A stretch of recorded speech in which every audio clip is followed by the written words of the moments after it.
200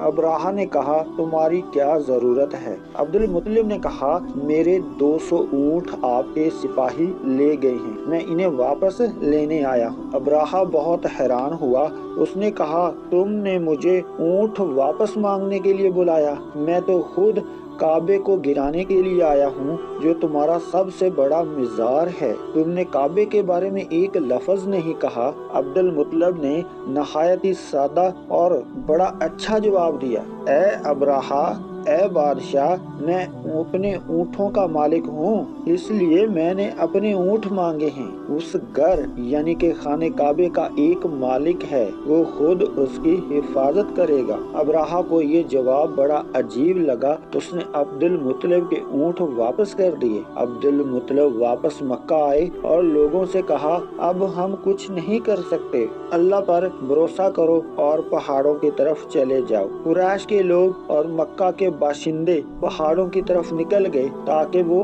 محفوظ رہ سکیں۔ عبد المطلب خود کعبہ کے پاس گئے، انہوں نے کعبے کے حلقے کو پکڑ کر دعا مانگی، انہوں نے کہا اے اللہ، میں تیرے گھر کی حفاظت خود نہیں کر سکتا، تو خود اپنے گھر کی حفاظت کر۔ دوسری طرف ابراہا کی فوج مکہ کی طرف آ رہی تھی، وہ بہت خوش تھے کہ ابھی ہم خانہ کعبے کو زمین بوس کر دیں گے۔ انہوں نے اپنے سب سے بڑے ہاتھی محمود کو آگے کیا، اس ہاتھی پر خاص پوشاک چڑھی ہوئی تھی، انہوں نے ہاتھی کو کعبے کی طرف بڑھایا، لیکن پھر اللہ کا حکم ہوا، اللہ تعالیٰ نے آسمان سے چھوٹے چھوٹے پرندے بھیجے، ان پرندوں کو ابابیل کہتے ہیں۔ یہ پرندے اپنے پنجوں میں اور اپنی چونچوں میں پکی ہوئی مٹی کے پتھر لے کر آئے، یہ پتھر مٹی کے تھے لیکن آگ کی طرح یہ گرم تھے اور بہت سخت تھے۔ ہر پرندے نے ایک ایک پتھر ایک ایک سپاہی پر پھینکا، پتھر جس پر بھی لگتا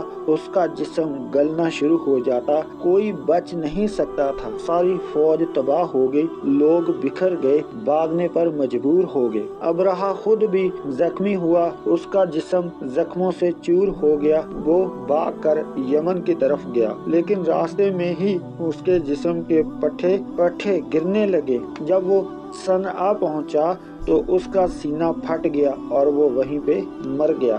یہ واقعہ قرآن مجید میں سورۃ فیل میں موجود ہے۔ اللہ تعالیٰ نے فرمایا، جس کا ترجمہ ہے، کیا تم نے نہیں دیکھا کہ تمہارے رب نے ہاتھی والوں کے ساتھ کیا کیا؟ کیا اس نے ان کی تدبیر کو برباد نہیں کر دیا اور ان پر پرندوں کے جھنڈ بھیجے جو ان پر پکی ہوئی مٹی کے پتھر پھینک رہے تھے، پھر اس نے انہیں کھائے ہوئے بھوسے کی طرح کر دیا۔ اس واقعے کے بعد عربوں میں اللہ کی طاقت اور عزت بڑھ گئی، سب نے دیکھ لیا اللہ نے اپنے گھر کی کیسے حفاظت کی۔ یہ واقعہ عام الفیل ہاتھی کا سال کہلاتا ہے۔ اس سال ربیع الاول کے مہینے میں 12 تاریخ کو پیر کے دن آپ صلی اللہ علیہ وآلہ وسلم کی ولادت بھی ہوئی۔ اس واقعے سے ہمیں بہت سے سبق ملتے ہیں۔